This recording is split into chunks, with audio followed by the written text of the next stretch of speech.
Hello, hello! My name is Callista, and welcome back to Roottreemania.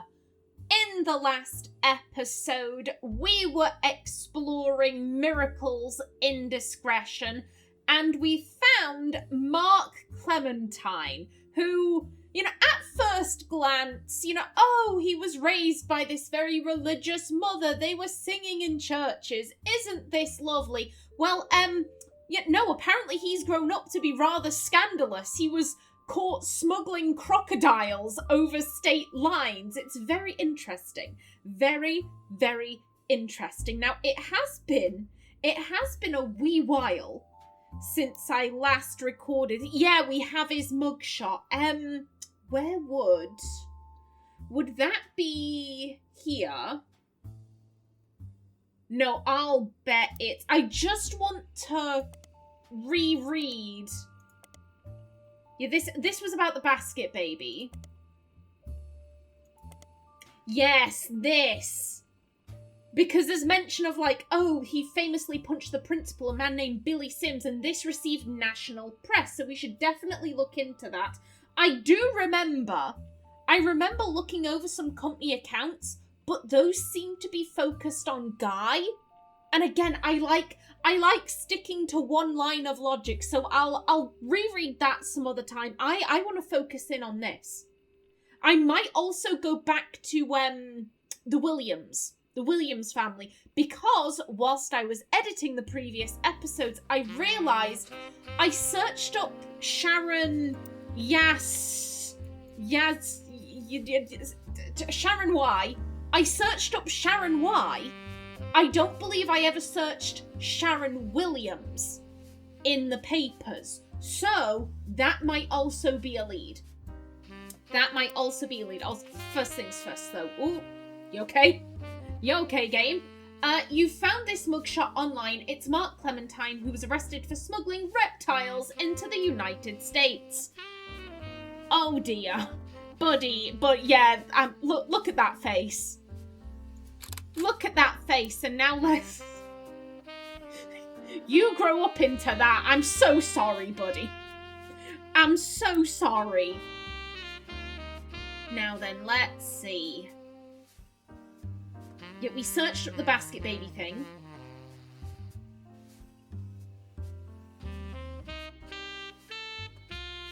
I am going to look up this, don't worry.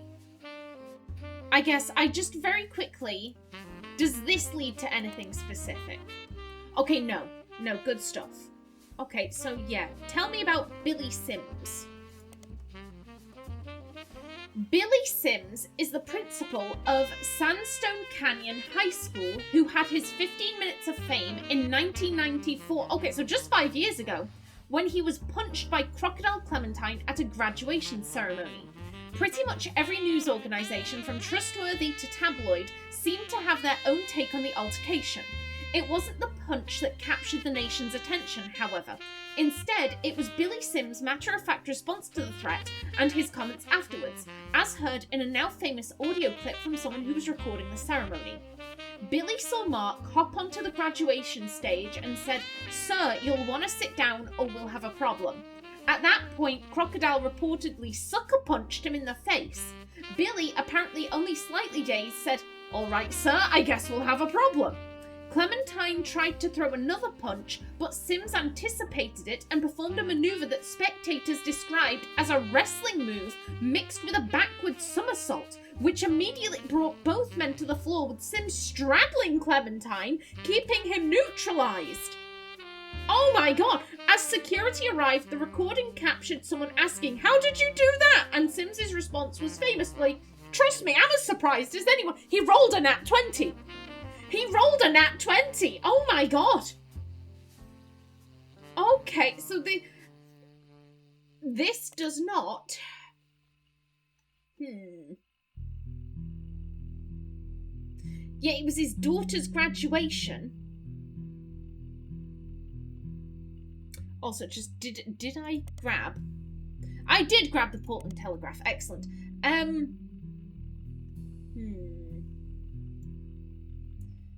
Maybe if we look up the high school, Sandstone Canyon High School is in San Diego. There's not much information about it, though it's mentioned in a lot of articles about the Billy Sims incident.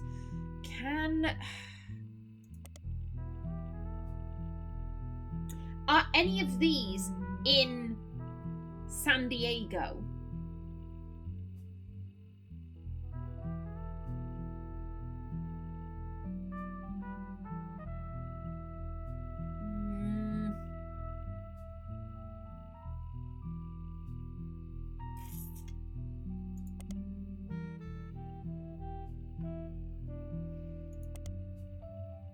No, excuse me.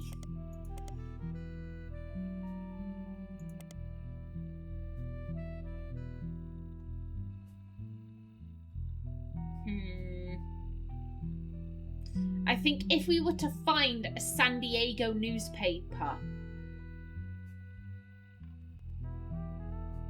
I mean, theoretically, what I could do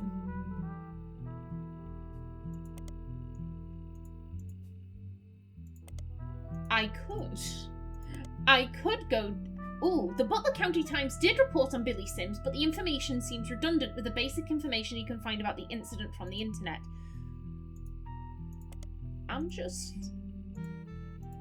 This is one of those times where, now that I know there's a search all periodicals button. Ooh, hello. Oh, hello, with Colleen. Oh! News Time did a small piece about a fight between Sims and Crocodile, but tried to approach it from a different perspective. Their goal was to paint a picture of the two men involved from others who knew them best.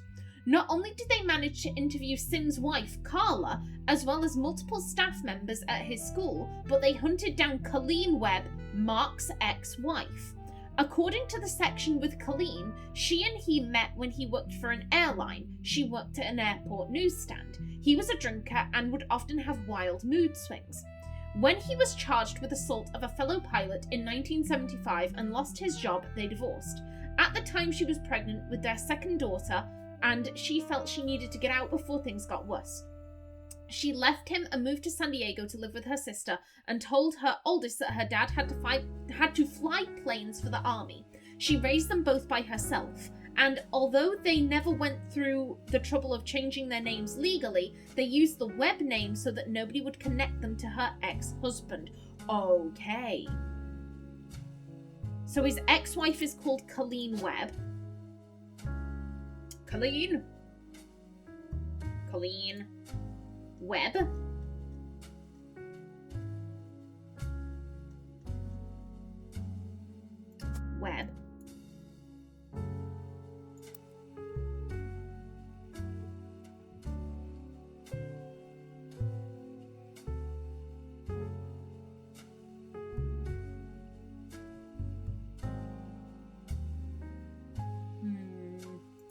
I'm just gonna quickly...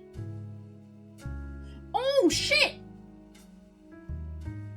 I was just gonna... I'm just going through them one by one just in case. I didn't expect any of the others to have anything.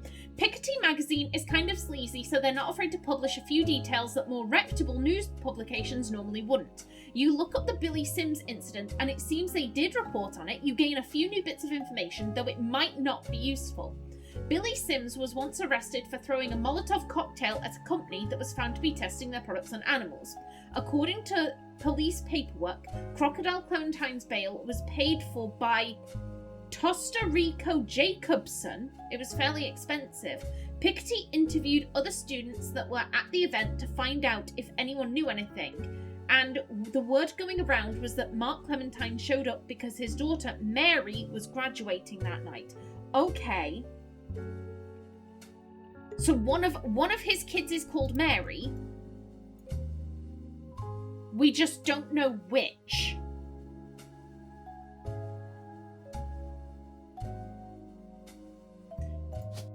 I'm just... Because I can, therefore I will. Mary. And then I'm also going to put in Mary here. And then I'm just going to correct myself later on. Wait a minute, we could probably do the math on this. we could probably do the math on this.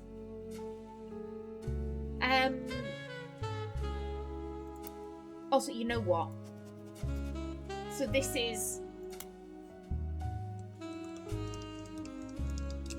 Crocodile. I'm looking you up because that's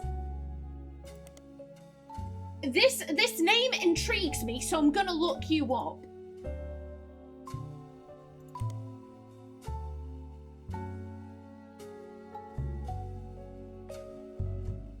Okay, so she was pregnant with their second daughter in 75.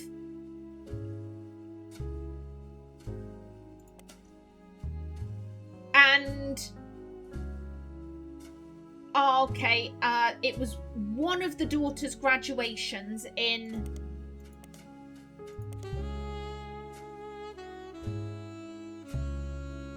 94.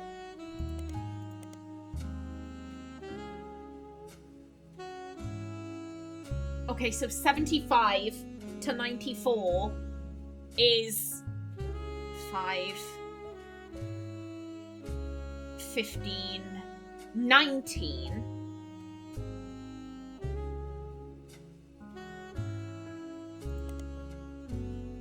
It's a high school.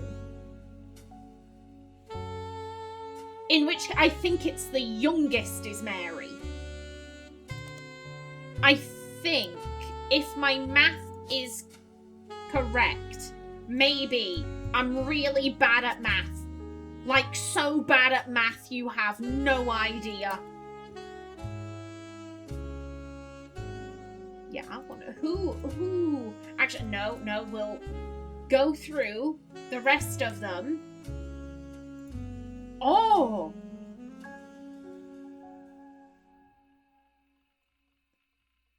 Okay. How many of these periodicals have stuff on this incident? The Portland Telegraph had an article slightly longer than most about the Billy Sims incident, mostly because the assaulter, Crocodile Clementine, had appeared in the paper before. Because of the somewhat comedic sensationalism of the events in question, and because their readers were already familiar with Mark Clementine, they filed it under a special banner called Croc Watch. It mentions that our good friend Croc Clementine was actually in attendance at the high school graduation because his daughter was walking the stage. He was apparently not allowed to attend. His ex-wife had a restraining order filed on behalf of her daughter, but did so anyway. It was unknown to the school staff, including Sims at the time, who he was, but a security guard recognised him, and that's when the trouble started. Clementine was approaching the side of the stage to try to avoid the guard when the exchange between him and Sims took place. The article finishes by facetiously asking, "What will Croc get up to next? Stay tuned for more Croc Watch." Unfortunately for your investigation, as far as you can tell, there was no more instances of Croc Watch. So... But if he's appeared before... The Portland Telegraph was the one that provided the nickname Crocodile... Wait a minute.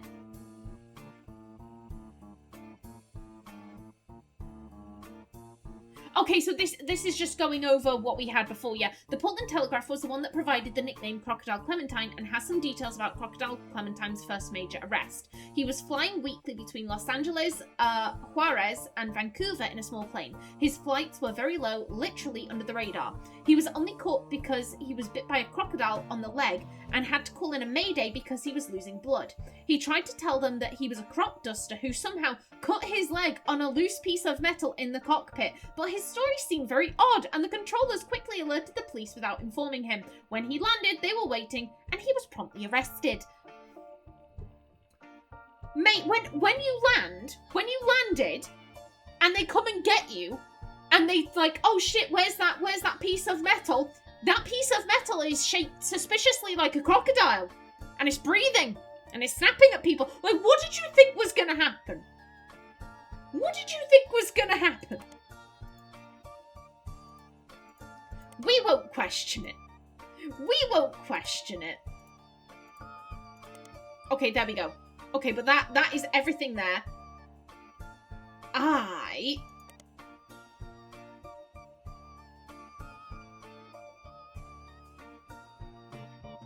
Interesting that the wife had a restraining order filed on behalf of her. So it's not the ex-wife who doesn't want him coming near, it's his kid.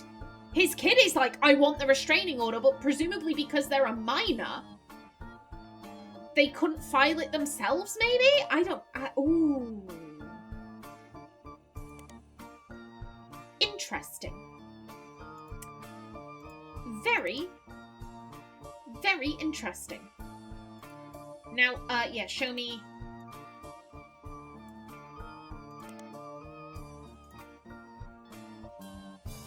Fuego's Fiesta, a regional Mexican fast food chain, held a competition in 1993 that offered free meals for life to anyone that legally changed their name to Tostarito. The Tostarito was a burrito with a cylindrical tostada shell inside the flour tortilla. According to a few different sources, Tostarito Jacobson used to be named Lucinda.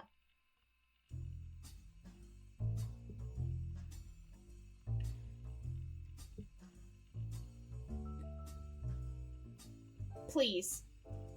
Please tell me. Please tell me this isn't this kid. Please tell me.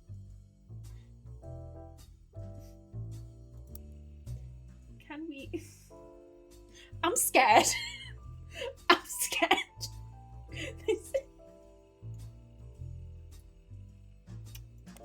And then,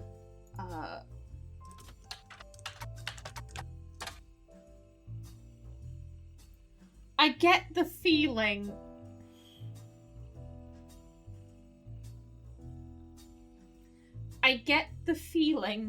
that this is his firstborn daughter who changed her name so that she could get free Mexican food to Tostarito.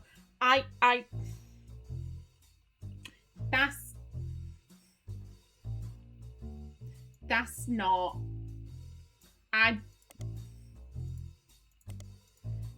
This is not... That's not... I'm horrified. I'm actually horrified. Also, I'm questioning, do I want to turn on the search all periodicals?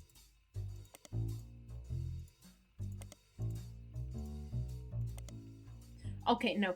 I get the feeling... Oh, like, Tostarito isn't an option here, is it? I would have noticed. I would have noticed Tostarito being an option. It isn't, thank God. Lucinda isn't any... We do have Lucy, but not Lucinda. That could be a dead end. Maybe it's his current wife.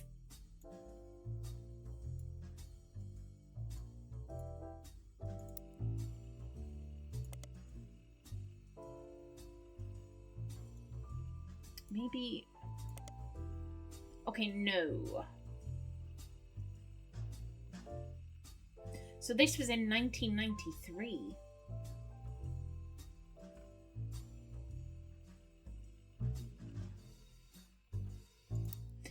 Is Jacobson? It's not. Jacobson isn't an option here. Okay, so I'm thinking that might be a red herring.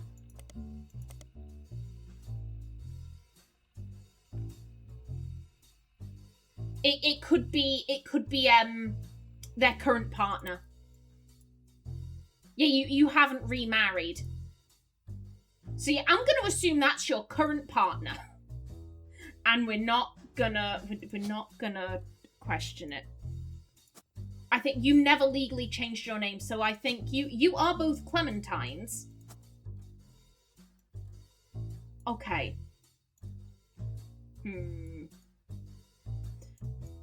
And at this point, I feel like I've ran into a little bit of a brick wall here, so I'm gonna move back over here. Yeah, I don't believe I ever searched up Sharon Williams in the periodicals.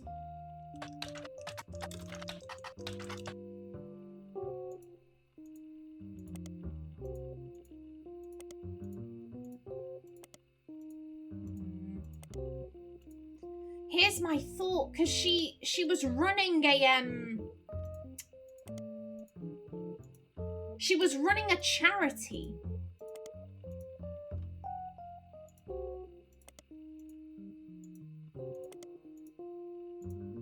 And I'm like, surely that was, she had a nickname though. That would be, it was The Beauty and the Brat. Sherry. Let's try Sherry Williams. And again, we're going to go from the top. And we're going to search all of them.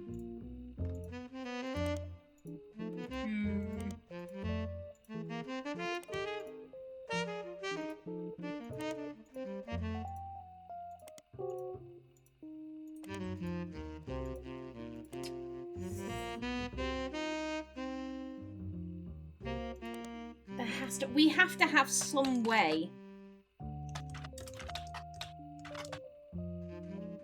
2 L's, methinks.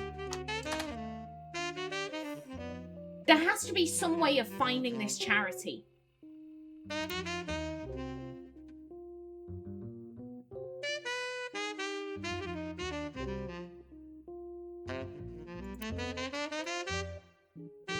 Yeah, it is 2 L's.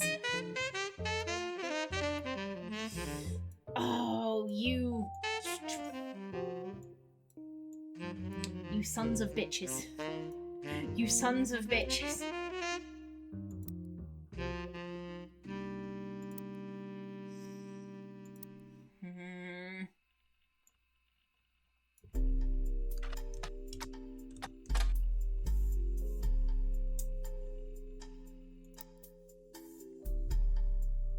Did we... I just want to refresh my memory here. There we go. Sherry's hair.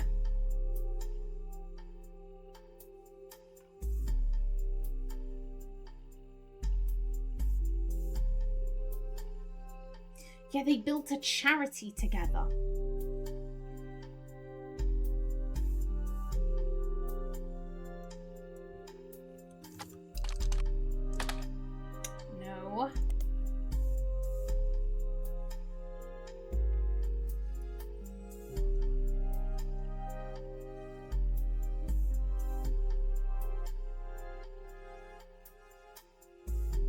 It doesn't help, I'm not gonna lie, I do get a wee bit confused with American places because I'm thinking, is this... When I see Miami, I think, oh, LA. No, I think this is Miami, Florida.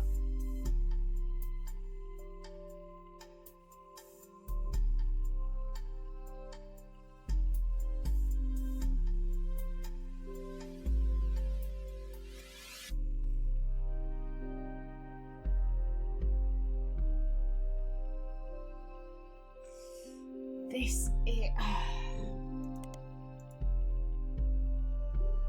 Yeah, Miami, Florida.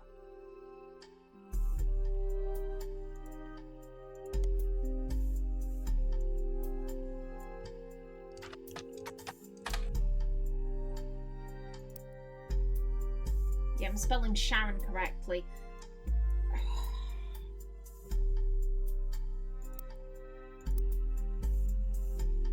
Or maybe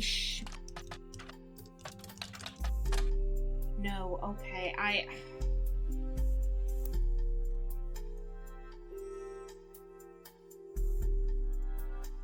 okay, when in doubt, if I could, where the fuck is the evidence? There's the evidence. Yeah, there's still one thing here.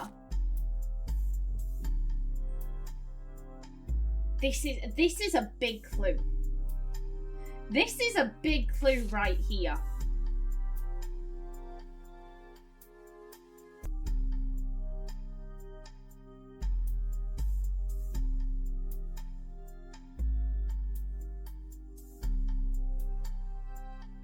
It's just finding the magazine, the version of the magazine that hasn't been recalled.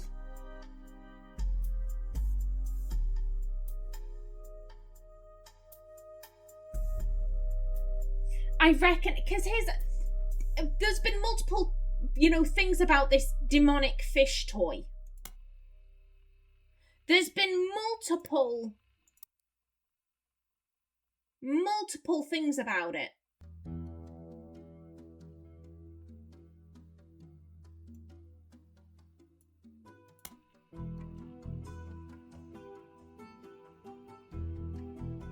Ooh, hello. Picty magazine is a publication that, as far as you can tell, has no consistent theme. It tends to contain tabloid-esque articles that appeal to a wider variety of audiences and appears in many grocery stores near the checkout line. Unlike traditional tabloids, it doesn't typically feature celebrities on the cover. Instead, it tends to latch onto and create sensationalist headlines about whatever subject appears to be popular at any given time. In recent years, that has included Beanie Babies, Magic Eye images, and even Red Bull. It often comes under fire for printing fiction along with facts. Picty gets around this by stating in every issue that all of its articles are all the hearsay that's fit to print. At one point, Picty ran an article about Cicely Sanchez, an author. She claims to have written an unread book about Guy Hudson. The article was not even the main focus of the issue, yet the magazine was threatened legally by the Roottreemania Corporation. That particular issue, the Big Sass Sea Bass issue, was pulled from shelves. It has now become a collector's item, especially amongst conspiracy theorists attempting to figure out what the Roottreemania company was hiding. You find a recently finished online auction that listed a copy at over $1,000, though nobody bid. Big Sass Sea Bass is a talking fish that sits on a fake mount on your wall. When you press the button and speak into it, it mimics your voice and then insults you. Many people consider it a rip-off of a more popular wall-mounted communication-based fish decoration, but the packaging makes it clear that this one does not sing. Instead, what the advertisements say set Big Sass Sea Bass apart from its competitors is a sardonic and sarcastic wit that will leave you reeling with laughter. It's oceans of fun for the whole family. You'll be hooked on this big sassy bass. The words reeling, oceans, and hooked are conveniently bolded to ensure you recognise how clever the copywriter was. Recently, it appeared on the cover of Picty magazine in the same issue that a Roottreemania-related article appeared. That issue was removed from stores after the Roottreemania sued the magazine. The issue has become a collector's item and ripe for conspiracy theories about what the Roottreemanias were trying to keep from people.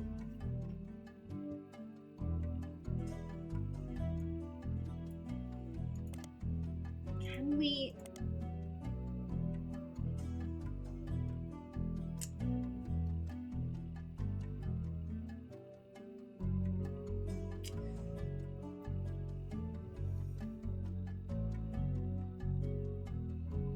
There has to be a way.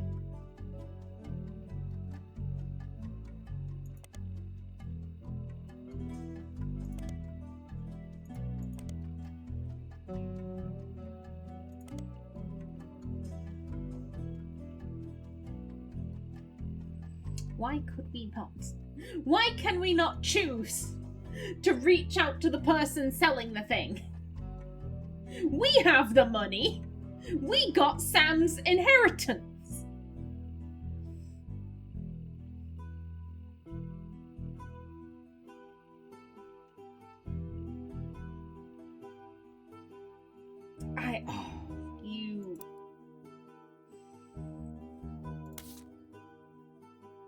I definitely feel like there's something there. It's just finding it. It's finding the way to get that. If we had access, I feel like if we had access to a magazine that was all about conspiracy theories, we would probably be able to find it, but we don't. We don't. At least I don't believe we do. You know what? Just in case. Why not?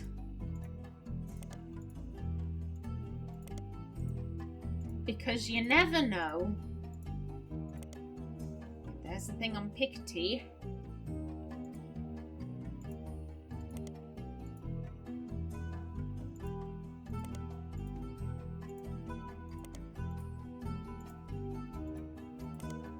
No. Oh.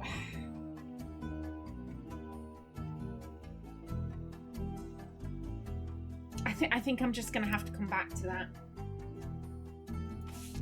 That is... Oh.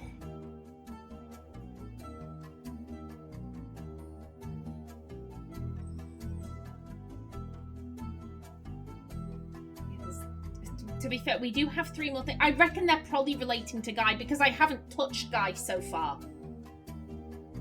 I've left him off.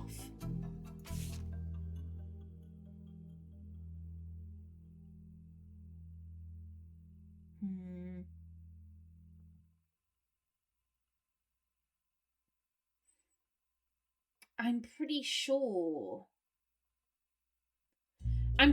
I've gone into all of these.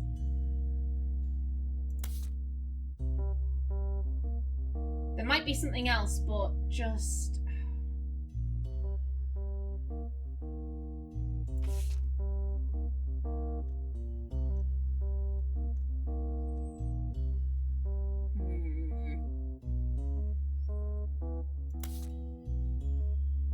Curses. Curses. Is now the time. Is now the time to finally start looking into Guy. Because by looking into Guy, we might get new papers and new places to look, and then that can inform stuff back here. I don't like flicking. That's my one issue. I like to stick to one thing and then I'm like, yes, this is all excellent. Oh, I think it might be time.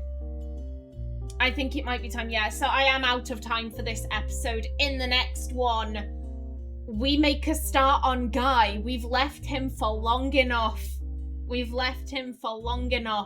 But until then, please remember to like if you enjoyed, leave a comment below, and if you wanted to subscribe, it would be very much appreciated. A special thanks to my channel members, such as SM2K, Christopher K. Davis, CGG, and Kevin Bicknell. I've been Callista. Thanks for watching, and see you in the next episode.